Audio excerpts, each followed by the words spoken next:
The meeting of the Jeffersonville Common Council at 7 o'clock for June the 20th. If everyone would please stand for the invocation and pledge of allegiance. Mr. Campbell will lead us.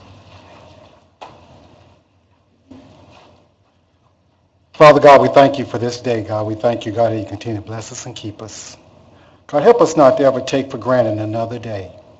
God, we know you are a good God. You're an awesome God. And we thank you for what you continue to do for our community. Bless each and every person present here today. Bless their families. We thank you, God, for allowing all of us to get through another Father's Day. God, we thank you for the wisdom you continue to give this council and the courage you give this council. And also, God, that you give them, help them to be objective and open. Lord, we pray you continue to help them continue to work together as one.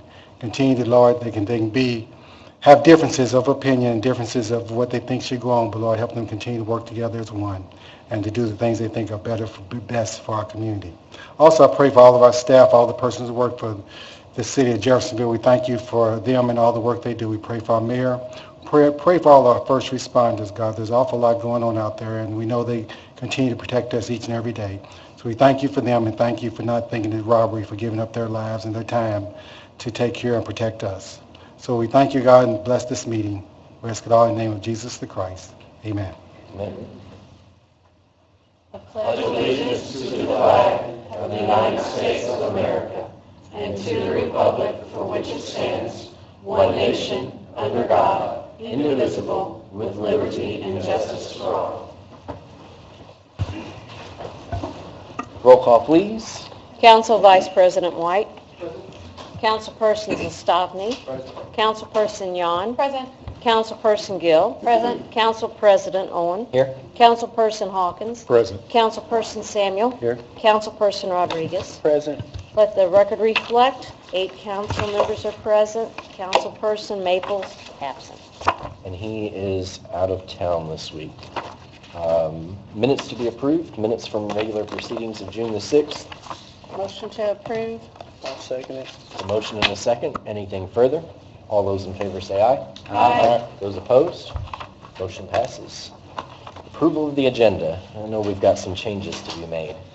I have an addition under unfinished business above 1, interlocal agreement with Greg Pfeiffer. That's the only change I have. Oh, I'm sorry. So you're going to make number 1 interlocal? Correct? That sounds fine, or 0. We And then- have an well, we exit, didn't make them have an two. exit 0, so I guess we could. We can do 2, 3, and 4 that way. We can, Yeah, and then we're going to table number 1. So it should be, is it zero? Is it Replace zero? number 1? Yeah, Under new business, though, correct? So number 1 needs to be tabled. yes. Mr. Merkley? We're not doing Next meeting. we've said that for some time now. Let's just, okay. so are you saying that under unfinished business again? To replace number 1, Okay, yes. I got you, I'm sorry. If we're going to table that, did we say we're tabling that? Okay, Okay, make that the interlocal. that works. So it don't make a difference putting that ahead of the override? Legally, that don't make a difference? I think if you It's vote, you can structure your agenda as you want, so you can vote to amend your agenda if that's so desired, as far as the order. Okay, it just seems a little backwards to me, but okay. Are there any other changes that need to be made? So we need a motion to, So moved, as changed, modified. Second. so motion and a second to approve the agenda as amended. All those in favor say aye. Aye. Those opposed? Motion passes.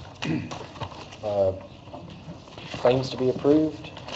The claims in the amount of $2,336,427.29. Do you want to go first, or you want me to go?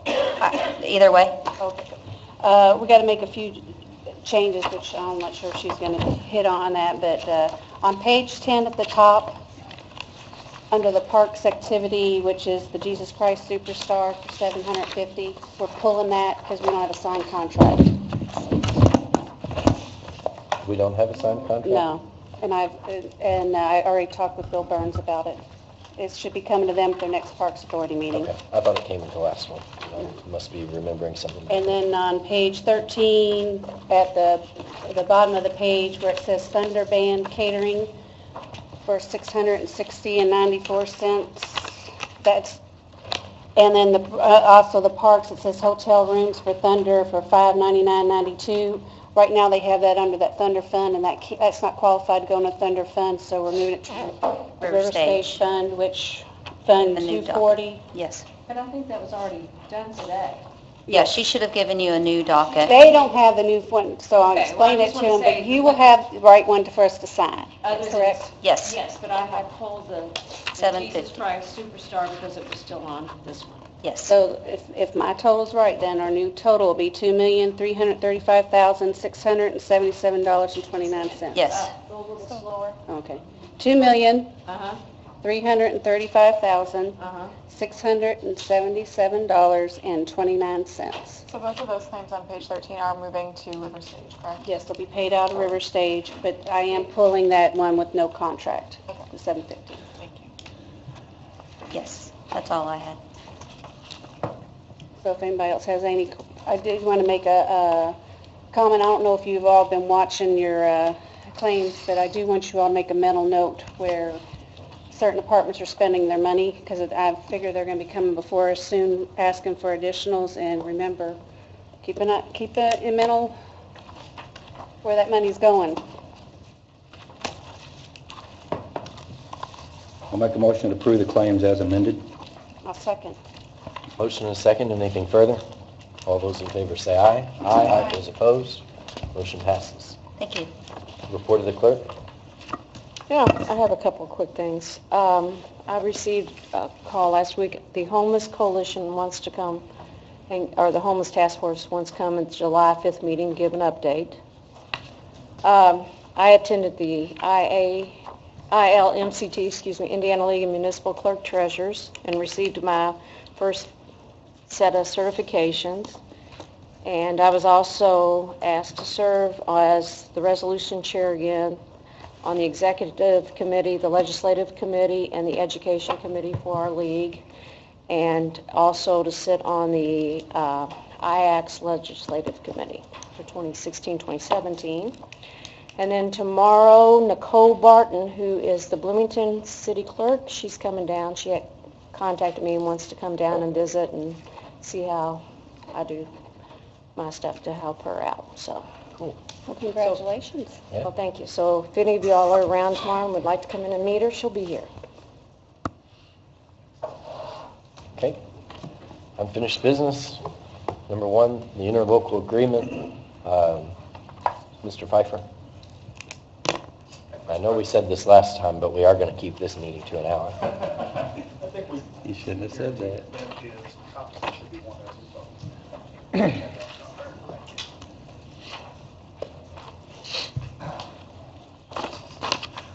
I'm not privy to the discussions that led to the agreement that's being handed out to you tonight, but I was asked to draft, in essence, a replacement resolution and interlocal agreement.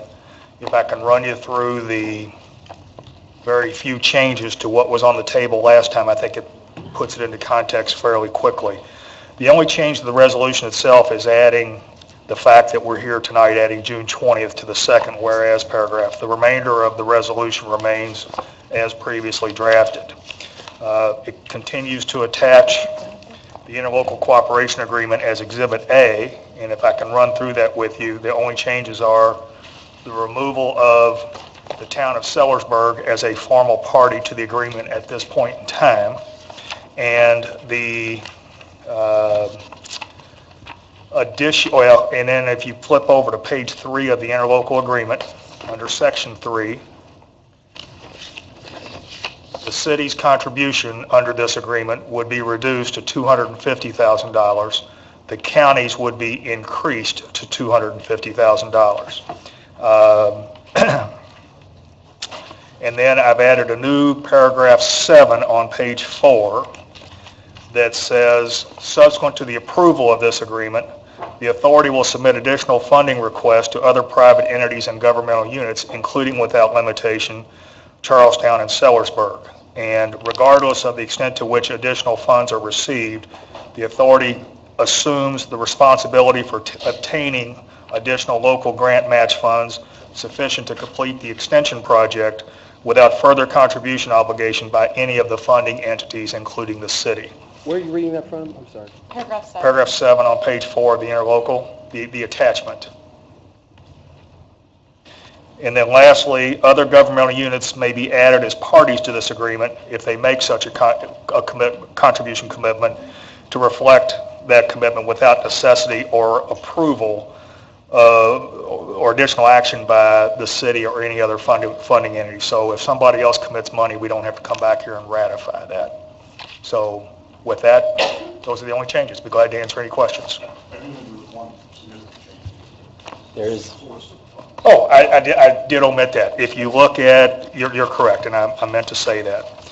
The directions that I received, if you look at paragraph 3B again, which is the city's contribution section, it now says that the city will appropriate its funds from edit, although I've left a sentence. Les has confirmed to me that that's a legal use of edit. I didn't have time to research that today, so I went ahead and left a sentence in here that says if it's determined that edit can't be used for any reason, that it will be appropriated from this one-time state distribution. You can leave it in, take it out, but Les assures me that it's a legal use of edit, and that's where the funds would be intended to come from. What's the resolution? 13.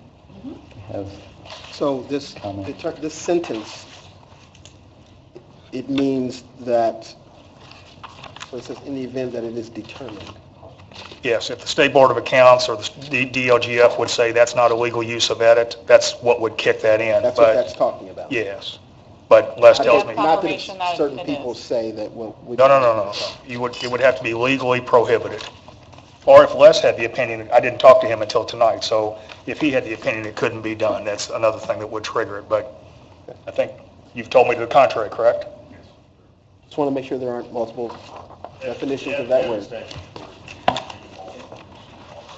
And the last thing I would say, assuming that this would be approved, is that, in our opinion, it would render the veto override moot, not necessary. the other important point, important change in this agreement is the dollar amount coming from the city. I don't know if you hit on that or not. Yes, reduce from 400 to 250. From 400, okay. I was, should it read up to 250,000?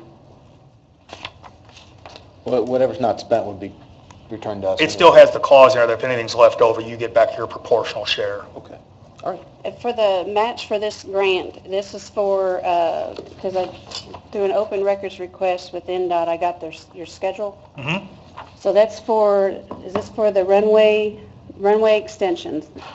Your match grant's not for building hangars and No, all it's that? So it's all It's Grant for- 28, which is the runway extension, and probably one or two additional subsequent grants for the same purpose, limited solely to runway extension improvements.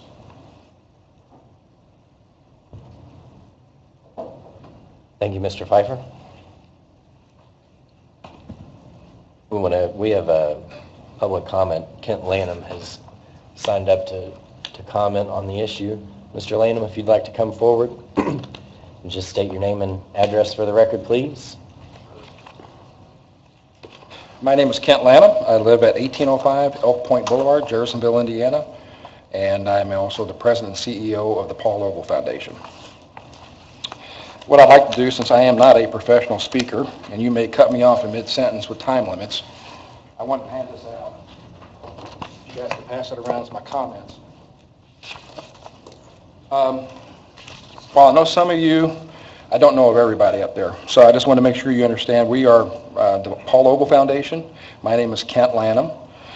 We are a $65 million private foundation located in Jeffersonville, founded in 1979 by Paul Ogle. For those who remember Silgas, that was where his wealth came from, and converted it into a foundation. We provide annual grants to nonprofits and governmental entities as designated by the IRS code within Clark, Floyd, Harrison, Scott, Switzerland, and Washington counties. We also do Jefferson County in Kentucky. Our commission has been and continues to be to improve the lives of citizens in southern Indiana by funding those initiatives that can bring about improvements. This could be disaster preparedness with Operations Center for Red Cross. It could be educational buildings at IUS and Ivy Tech. It could be historical restorations like the Carnegie Library, as well as the Howard Steamboat Museum, or to much more than that. We have provided over $82 million in funding since we started. As I mentioned, we do provide grants to Louisville, Kentucky, and for those organizations that support our citizens. The reason I bring that up is because the Ogle Foundation has become known as an organization that encourages regionalism, not across only state lines, but also across county and city lines. We feel strongly that the only way to prosper as a region would require cooperation between our community entities, elected officials, to address issues that face us today and not in separate silos. People could care less about city and county lines as they travel in our community to work for pleasure, and we should look beyond that as well, because we want to improve the lives of folks here today as well as folks in the future. The reason this offer came up on our radar was that there was an opportunity that seemed to be heading to a point of no return because of a concern over the allocation of funds between two much-needed projects. Let me be very clear, we aren't here to make a statement of either's importance. That choice is up to you all. Our board simply believes that the airport is a perfect example of that need for regional collaboration. We felt that it would have been a huge failure in a part of the region if we would have lost that $10 million federal grant needed to lengthen the runway at what we consider as our regional airport. That is why, as a member of the private sector, we are making this offer of $100,000 to go with Jeffersonville's contribution and have shared skin in the game to make it happen for everyone. We have made a similar offer to Charlestown too, and they're actually considering it right now as we speak.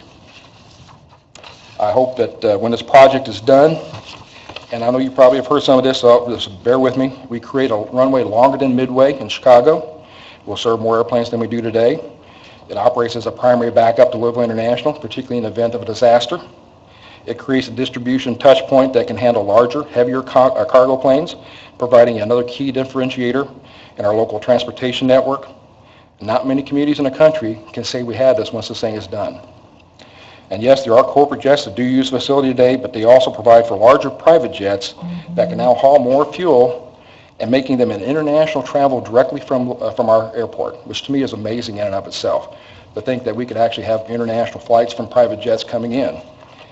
This could be a huge plus for us as global corporations look to expand the United States, seeking direct routes to their business locations versus the long delays found at our traditional spoke and hub airline system that we have today. Let me give you one example of our past investments in governmental infrastructure so you can kind of understand where I'm coming from. Back in 2002, it was brought to our attention for the need of severe weather alerts in our community. There was 34 needed in Clark County at a cost of nearly $800,000, and that's just for Clark County alone. We provided $50,000 in matching funding then to be matched by another $100,000 by private businesses and individuals and used in conjunction with funds from the Community Foundation, the state, and the county. As late as 2009, we were approached by the county commissioners for a similar match for New Hibernia and New Washington areas due to their residential growth. We split those costs there as well, covered one of them for an additional $20,000, and this is one of dozens of examples that we've done for infrastructure projects. Not because we wanted to do them, but because we thought it was the right thing to do. So in closing, I'm sure some of you may still be confused by our offer. Sometimes foundations are a mysterious thing sometimes to people. That we only make grants to 501c3s. And that's true, but not 100% of the time, as I just shared with you. As a private foundation, we don't usually fund projects that we consider governmental infrastructure in nature, yet as this one project, we felt that the need should not be passed up due to long-term payoff that offers the community and the jobs that will indirectly come from this venture. We thought it was a very small price to pay for such great future potential for all of us. And let me be very clear, before anybody thinks otherwise, we have absolutely nothing to gain by this. There's nothing whatsoever by making this grant to Jeffersonville. We have always preferred to incent the conditions for the creation of private sector paychecks for our citizens versus government checks as a primary means for greater prosperity for our residents, families, and friends. We consider our grant funding to the Regional Airport Board as the right thing to do, and we would urge you to vote to provide the same. Thank you. If you have any questions, please let me know. Otherwise, I'll go back to my quiet position. Thank you. All right. Thank you, Mr. Lanham. I'd make a motion to approve 2016 R13. Second. There's a motion and a second to approve the resolution. Anything further? I do. Yep. I just wanted to go on record that it's not a priority, or that the airport, once again, I won't be supporting this because I'm strongly standing up for my district that has spoke loud and clear that the airport's not a priority to them. They have a lot of infrastructure needs, like I've stated in previous meetings, so it's more about, I'm going to be a strong voice for my district. It's really not about that, but I just want to go on record so everybody knows where that I'm still standing strong for them. I do have one comment too. I contacted Greater Clark Schools because the airport runs a program through Shawnee, and there's 70-plus Jeffersonville kids that run through that program that obtain a first-class pilot's license. So I think, and Mr. Seclor might be able to come up here and answer this question, but after you're tenured, I think your salary may be somewhere upwards of $240K. So if those kids can come back here and live and work for UPS or FedEx, I think that is coming right back in our community. So thank you, Greater Clark County Schools. Mr. President, Yes, sir.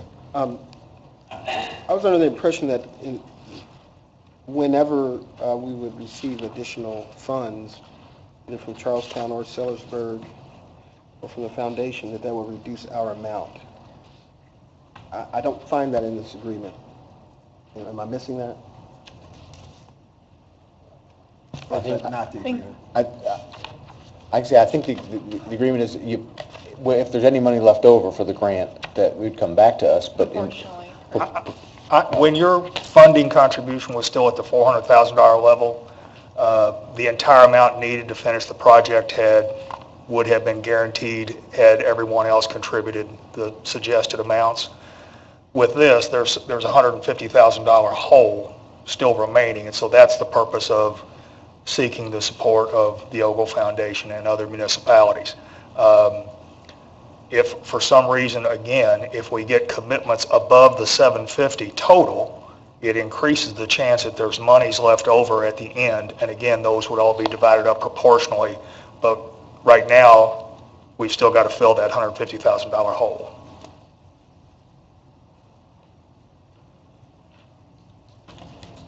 is that everybody's understanding? I just want to add that, we passed a resolution, before at our last meeting that I know there were a lot of varied feelings about, myself included, having varied feelings about. Since then, Mayor Moore made it clear that that was not the direction he wanted us to go in with these excess monies coming from the state that are set aside for infrastructure. He vetoed that resolution and wanted to make sure that the city knew that the priority was upgrading our infrastructure as far as Holman's Lane and other roads as needed, as Ms. Gills pointed out. But since then, the kind of conversation has been, well, are we going to override that veto, or are we going to let that stand and agree that the mayor's right? We do need to keep those monies towards our infrastructure needs on Holman's Lane. And I tend to agree with the mayor. I think we do need to make sure that we're taking care of Holman's Lane. We do need to make sure that we're attending to our infrastructure that we have. So there was some work put in. This private money came forward, said we're willing to chip in. I know Mr. Samuel had some conversations in that regards. I know Ms. Yan spent a couple of days, long days, doing her diligence, meeting with other stakeholders and community leaders apart from the city of Jeff. And I've tried to work back and forth with all of these groups, including the commissioners, to see how we can structure something that's more appropriate for the city to be bought into. And I think splitting the cost, or at least splitting our contribution 50-50 with the county, is much more appropriate than the city giving $400,000 because that was the number thrown out. Also, I think that we do have, bringing that number down from 400 to 250,000 makes it more appealing, not only because, it's a lesser amount, but it means that we can use edit dollars for that now. And edit dollars, economic development dollars are definitely appropriate for this type of grant match. So I just wanted to say thank you to everybody who played a role in putting this new resolution together. It's been a bumpy road getting here for sure, but I think this is a much more appropriate agreement, and I'm very glad that we're going to see this type of federal infusion of grant money into the community. And also see the uninterrupted project of Holman's Lane come to fruition. Right. And not have any of the funding for that in jeopardy by also putting money toward this project, It's a win-win-win. which rarely happens. And just so, like I said, it's not, so the public may understand, when I talk about my district and standing strong, it's very hard for my constituents to agree to, they're very vocal with me, because you got to remember that my district, where they were flooded out of their homes, that's their infrastructure need, where it caused flooding in their homes. They're out of their homes for close to a year. Nothing's been done to alleviate that, so I hope everybody can understand why they feel the way they do, because I certainly do. Yeah, and if I could just say, I just want to thank everybody for working together to come to a compromise, and for what I think is a fantastic project that will be good in the long term for Jeffersonville and for our region. And it's just great to be able to have everybody come together. And I think that this wouldn't have happened if we didn't have the debate and the vote on the first resolution. So I'm glad that that was the discussion point, and that didn't close the door off for the mayor and for everybody else on the council. And I think that's how government should work.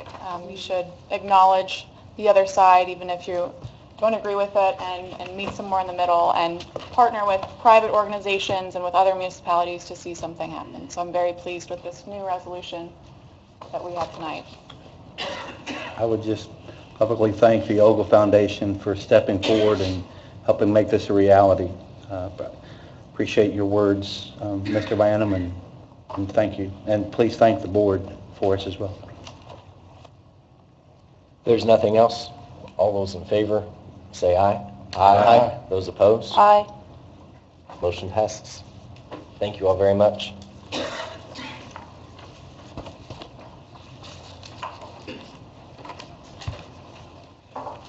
Number 2 is Scott Lewis, 2016 OR 35, an ordinance establishing a fund for the receipt of the special Lloyd distribution, which would be those monies for Holman Lane that we've been talking so much about. Yes. This is the simple ordinance that's required pursuant to Indiana code for that special LOIT distribution coming in from the state.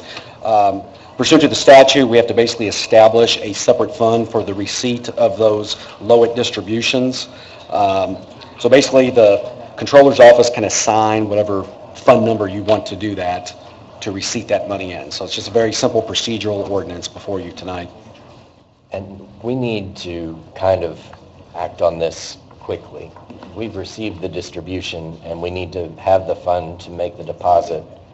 We had anticipated having this for a first reading at the last meeting, but I think because of a computer issue, we didn't get it out. Email was kicked back. Well, on that note, I'm going to suspend the rules. As I say, Yeah. change the rules. So, and it's only because she's getting a lot of pressure from State Board of Accounts. So I would like to make a motion to suspend the rules and this will pass it on all 3 readings I'll tonight. second it. There's a motion and a second to suspend the rules in anticipation of this ordinance passing on all 3 readings. Is there anything further? All those in favor say aye. Aye. Those opposed? Motion passes. So then I make a motion to pass on all 3 readings 2016 OR 35. I'll second that one too. So motion and a second. Anything further? All those in favor say aye. Aye. Those opposed? Motion passes.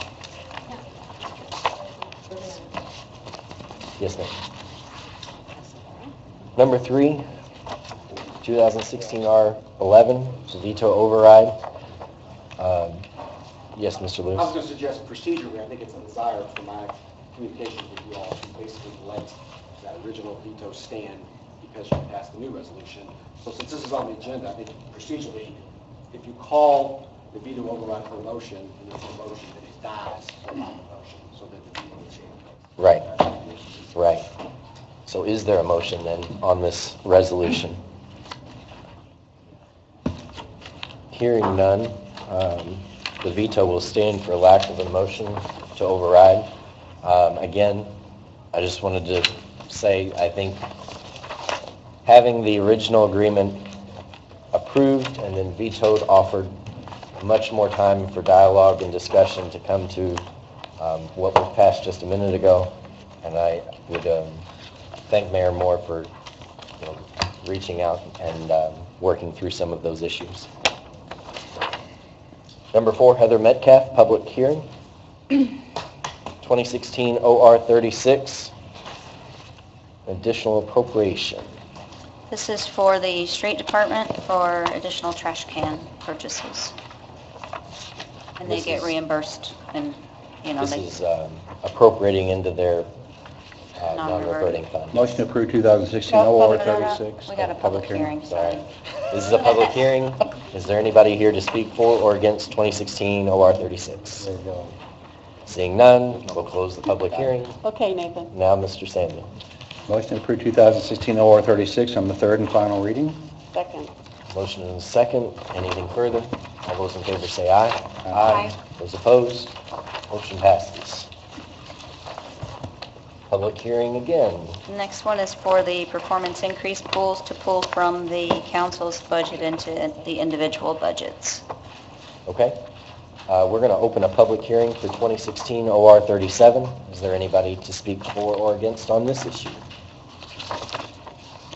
Seeing none, we'll close the public hearing. I do have something I want to bring up about this. I'll make a motion and be a contingent upon, and I'm going to explain why.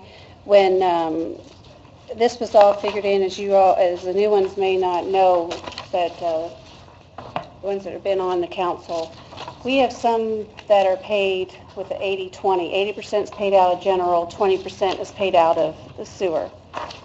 Not all of the departments are that way, but Some of them finance have are, different- drainage, safety, I know Amir is.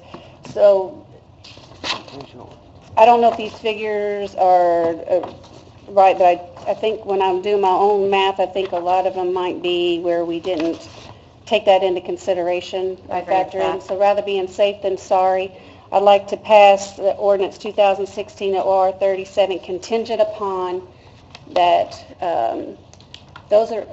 get the raise is only on the 80% And out of the general fund. another comment on that too, there are some departments that are not 80-20, but they're 50-50 or they're 75-25. Contingent So- upon they're only the Their percentage that's paid allocation. out of general. Would that be sufficient, Mr. Lewis? Okay. Yes, I'll second that. and I know that was the intention of the department heads too. Is there That's just anything for- further? That was just for State Board of Accounts. Sure, sure. All those in favor say aye. Aye. Those opposed? Motion passes. New business, Les Merkley.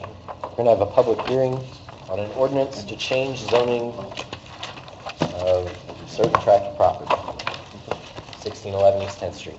This is a matter that actually comes to you from the Planning Commission with an unfavorable recommendation. However, a lot has changed since that meeting, a lot has transpired. Specifically, this property concerns 1611 East 10th Street. It is currently the location of the Clark County Auto Auction.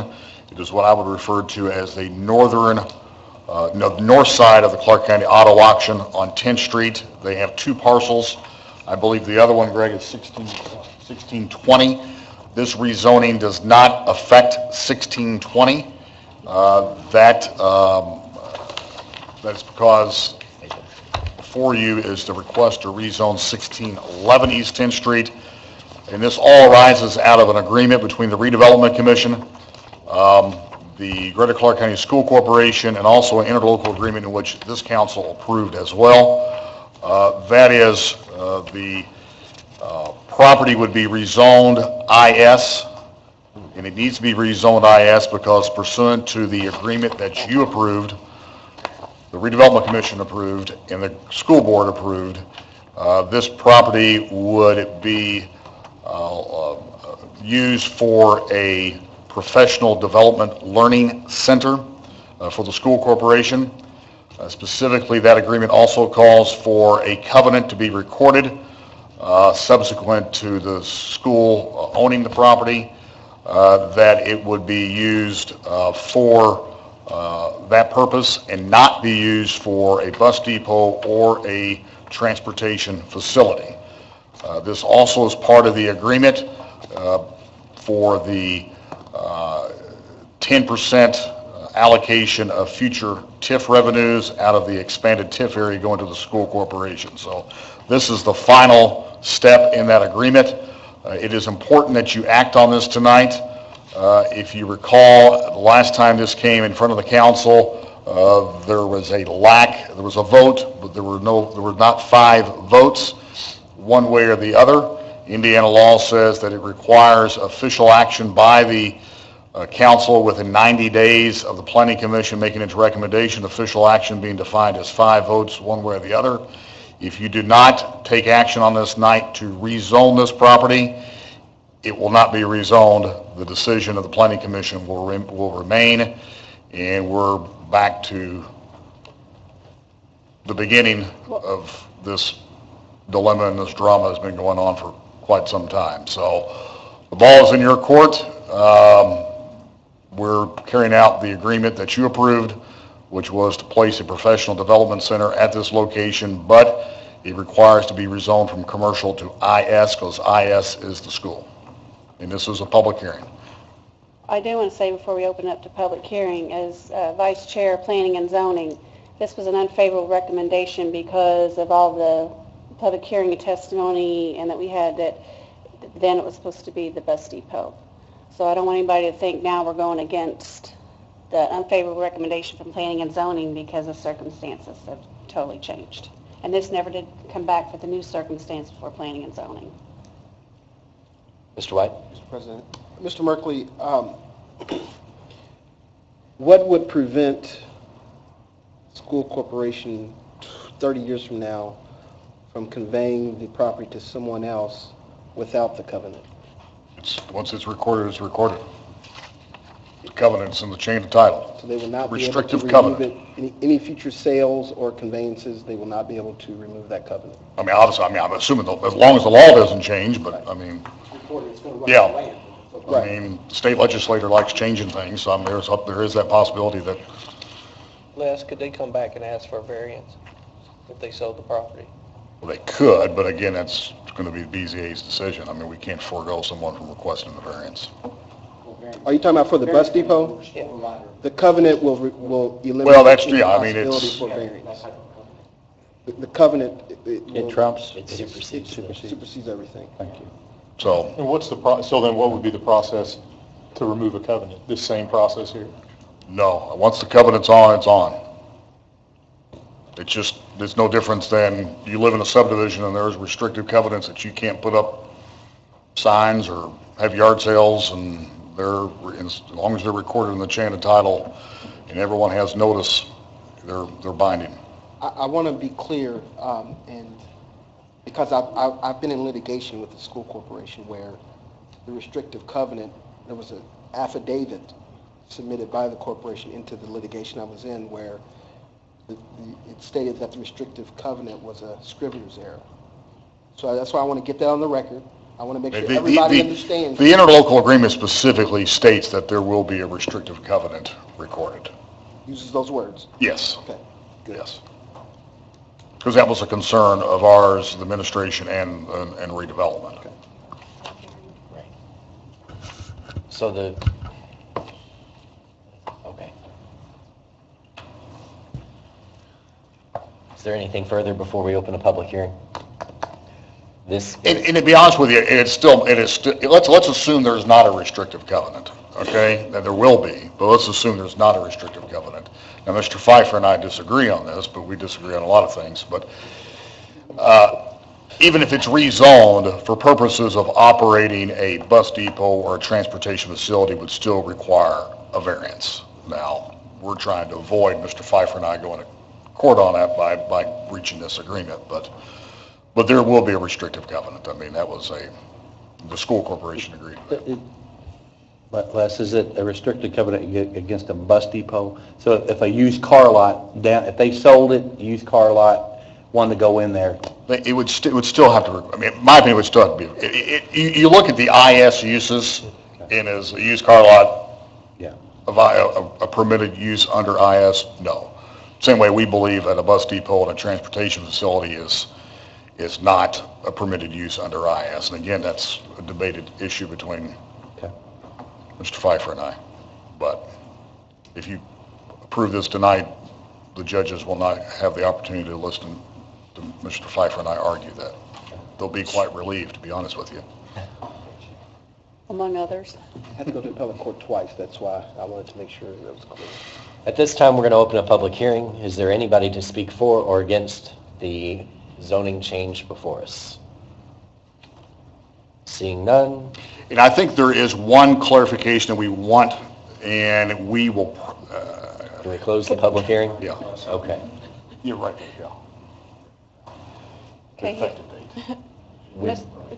The effective date of this would be January 1st, 2017, because the auto auction will continue to still operate there until then.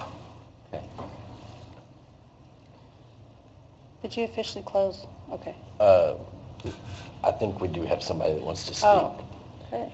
I attempted to, but was cut off, so we haven't officially closed the public hearing, I guess. Yes, sir. Just real quickly, I just want to thank your consideration of this. I want to thank Mr. Merkley, the mayor, the redevelopment commission, you as a council. Again, sort of similar to what you've just discussed earlier related to the airport expansion. I think we had a situation where all parties worked together to come up with something that was a win-win-win for all. And I think that's good overall for our community. I appreciate all the work that Pfeiffer and Applegate has done in this, and I wanted to just take this time to thank you for your consideration of this. And I feel that, I know there might be concerns about, you know, what is the future of that property. Our future is to make it a very professional-looking piece of property, and we've worked hard on that, coming up with this agreement for a professional learning center, and we want to make it, you know, a diamond on that part of 10th Street. And so that's our commitment, is not to accept a gift, which is very generous, and then try to sell it back. It's to take the property and make it something that we all can be proud of and can be utilized not just by the school corporation, but perhaps could be used by other community groups and other city departments, etc. So I just wanted to clarify that for you. Thank you, Dr. Mellon. Thank you. And one more, and back to that point, if the manner in which the interlocal agreement is written and has been approved, if for some reason, and again, that's the only thing this would happen, if there would be a problem with the restrictive covenant, or if a bus depot would be placed there, or a transportation facility be placed there, I think that would give redevelopment the right to revoke the pledge of the 10% in additional of the new TIF revenues. So I think it's both parties are protected. Okay. We're going to officially close the public hearing now. What's the number? Should be 38? 38. Is there a motion? Well, I'd like I'll the make a motion motion. to approve 38. Second? You can do the next one. Oh, did you want to second that, Judge? I'll Wanted retract the my second. There's a motion and a second from somewhere to approve 2016 OR 38. Is there anything further? To make sure that the motion clarifies that the ordinance, we will get another ordinance to the clerk, that we put the effective date of January 1, 2017 in there. Was that your motion, Mr. Hawkins? So motion. I thought so. And I that's just found out about this exactly after what I the was effective thinking. date. So, in saying that, sir, go ahead and have them sign this one. All those in favor say aye. Aye. Those opposed? Motion passes.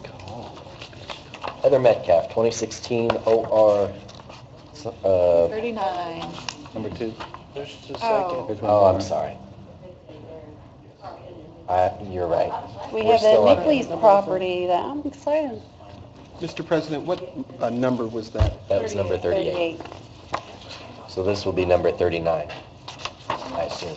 Yes. Mr. Merkley, you have one more, an ordinance changing the zoning.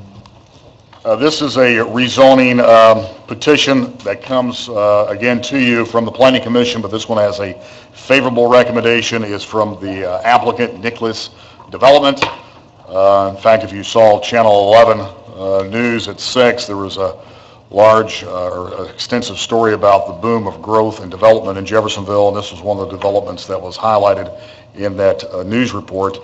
But this is a request to rezone some property on the 3800 block at East 10th Street, just before you get to the 265 interchange on the north side, from commercial C2 medium to large scale commercial to a planned unit, a PUD.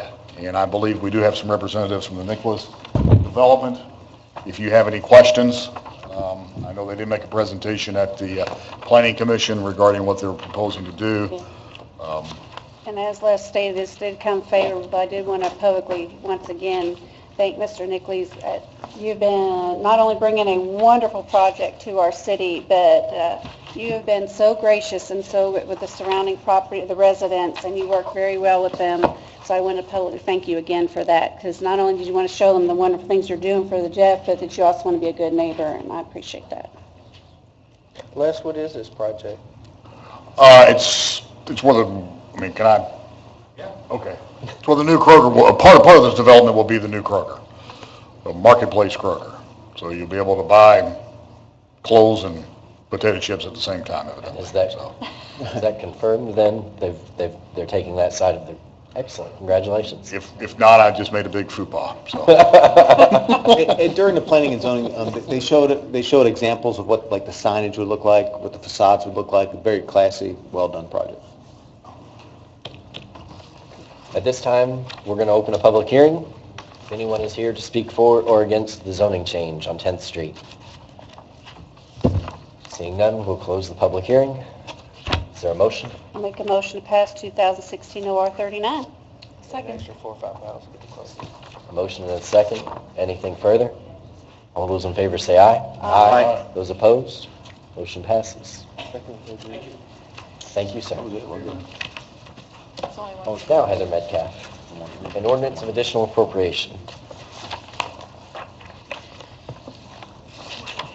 This is a request from Gaming for council special projects. I think Mr. White has comments on it. Thank you. This is the additional appropriation to the urban enterprise zone for a project they're considering is the North Star Lodge number 3. It's being presented on the first and second reading today.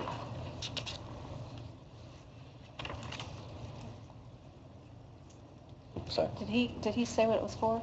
It's for. Yes, for Oh, appropriation to the UEZ okay.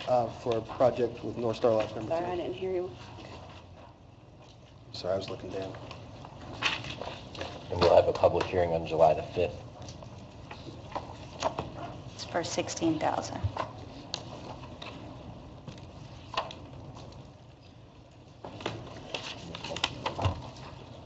There's no discussion. I'd move that we approve 2016 OR 40 on the first and second reading. I'll second. There's a motion and a second to approve 2016 OR 40 on the first and second. Any discussion? Yeah, I just wanted to say, I'm not in support of this because for the reasons for my district, but not only that, I just think this is outside what the city council needs to be doing. Is there anything further? All those in favor say aye. Aye. Those opposed? Aye. That puts us at 5-2, 6-2? 6-2. Okay. So Ed and Lisa voted no, correct? Ms. Metcalf? Okay, next one is a transfer for planning and zoning. He mentioned that his workstations are running off of Windows XP and that the IT department is having issues of trying to keep them going because they're over 10 years old. This is a zero-sum transfer. Yes. traveling mileage and cell phone. It's needed. I verified it was much Yes. needed. His upgrade is, so if there's not any further comment, I'll motion to pass 2016 OR 41 in first and second. Second. So motion and a second. Anything further? All those in favor say aye. Aye. Those opposed? Motion passes. Thank you. Thank you. Council Attorney report. Are there any department heads who would like to speak? I don't see any here tonight. Public comment, we got through all of that. We've got 8 minutes to make it within a window of an hour meeting. We'll start with Mr. White. I would like to just say good job to those who were in those discussions on the ordinance and the interlocal agreement for the airport. I was happy with the end result, and I'm glad we have a public-private partnership with that. And as has been stated earlier, I believe that is what we're here to do. And long ago, I heard an attorney in Indianapolis say, a good deal is always better than a weak fight. And so the art of compromise and getting where we need to go is what we're saying to do. So good work. I appreciate the work that you did. And I think we got a very good result. That's all I have. Mr. Z? I just want to say that yesterday was a big day in my life and the life of many people in northern Ohio. Really, what happened? I missed it. What happened? The pain runs so deep in the Cleveland sports fans, let me tell you. It carries you no matter where you move to, where you live. It's passed on by generation, especially when you don't have a championship for over 50 years, 52 years to be exact. So happy to say that Cleveland finally has its championship team. Go Browns, thank you LeBron. Go Cavs, go Browns, go Indians. That's all. Ms. Yan? I really can't top that, so I don't. Ms. Gill? I just wanted to see, Les, where are we at, or where are you at, I guess, in that ordinance for our roads, you know, where the utilities are coming back doing the cut-ins and is there any movement? Yeah, Andy's out of the country, he gets back tomorrow. So, Okay. it was also, I think it was AT&T. Yes. AT&T, yes. So I'll try to have something for you. Okay. And it could be one of those situations where you may want to take this to a workshop. There's a lot of information you can go, and how you want to do this. Okay. We can do this complicated, this whole board, we can simplify it. Okay.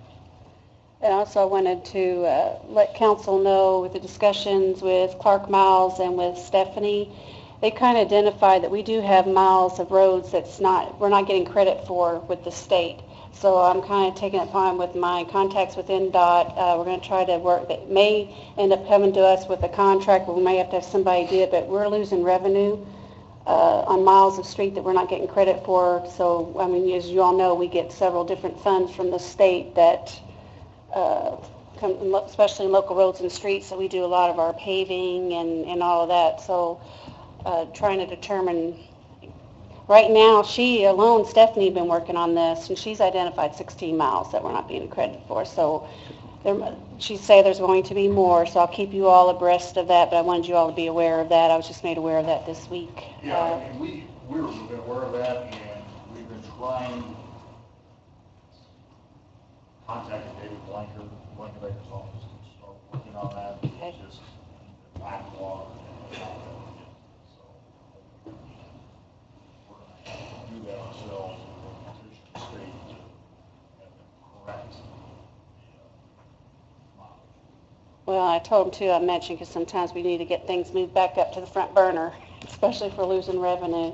And other one, I just wanted to say really quick that I don't know how the rest of y'all feel, but we do have things, I do not like things that are handed out to me right in front of the meeting, because you know me, I like to do my due diligence, and which I do appreciate Mr. Owen did call me on Friday and filled me in on that, but I like to have this stuff in hand before, and I know Ed's been really good about making sure we get it in time, rushing around, but if Mr. President, if you could just make sure that we have a chance to review. It's hard when you've got multiple page documents to do our due diligence, and we do have an attorney here on staff and our attorneys to look at, but there's still some things that we may have questions on that we didn't have a chance to look over.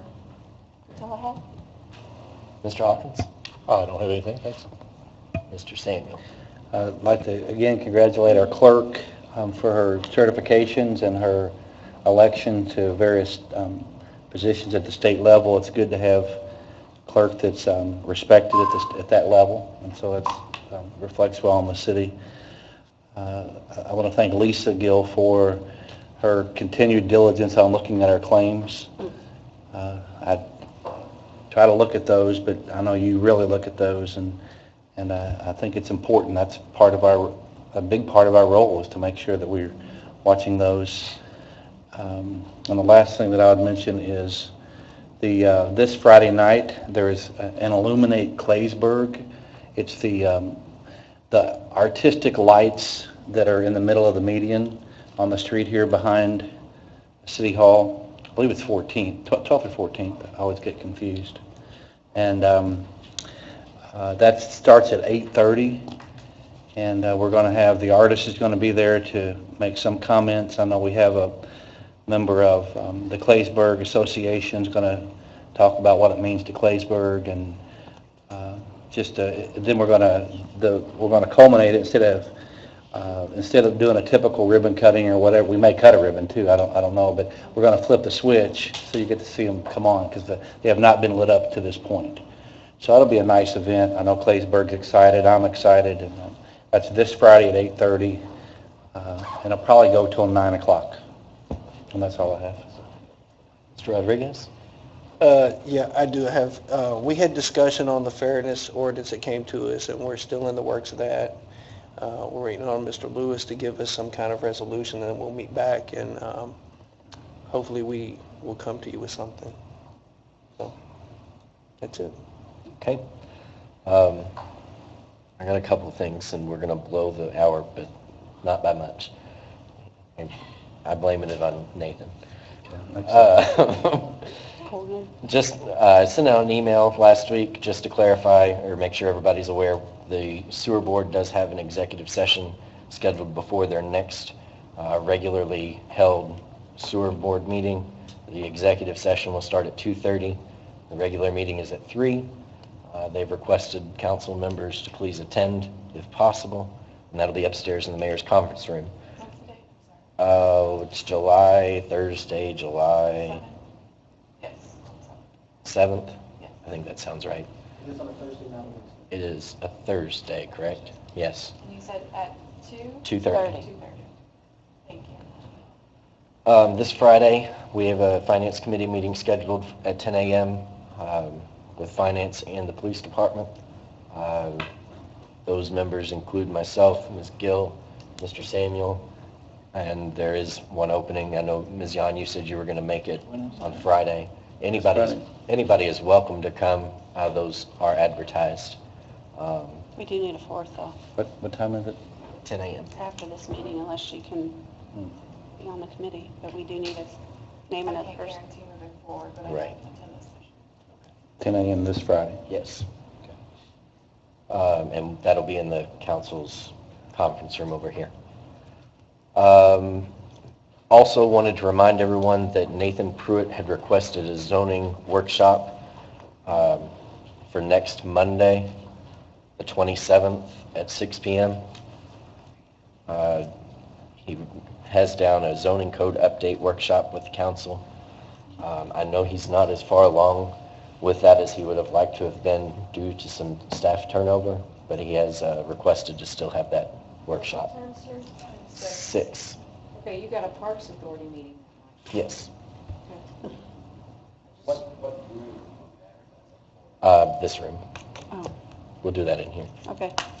'Cause the Park Authority will be in the Okay, mayor's I forgot conference you, room. okay, I forgot you moved that. Yep. Yes. Is it a joint workshop with planning and zoning, or is it just a workshop? Just a workshop for the council. Okay, I just gotta make sure who I have. Yep. 6, correct? Yes, ma'am. 27. The reason I'm asking, advertise the change okay. in our next meeting as well. Yes, it should have already been advertised, but our next council meeting is set for, normally would fall on the 4th of July, so we will meet on Tuesday, the 5th of July. No, actually, I've not advertised it yet, because that was one question I was going to ask you. I don't think Okay. we officially decided, so it's going to be July 5th at 7. July 5th at 7. I will. It's a Tuesday.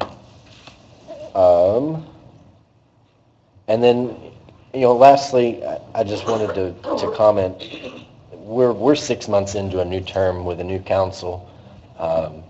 We have done a lot in 6 months.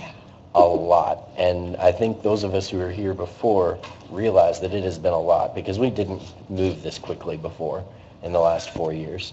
We've tackled issues in relation to parks, animal control, police and fire budget issues. We've realized some new development plans on 10th Street.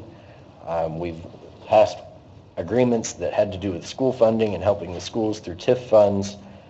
We've changed our tax abatement policy when we hear new companies coming to the city. We've dealt with our largest circuit breaker cut to the budget ever. It's just, we've done a lot, and I think it's something that everybody on council should be proud of. And everybody that works for the city should be proud of, is we're moving right along. And with that, an hour and 3 minutes isn't too bad. Is there a motion to adjourn? We're adjourned.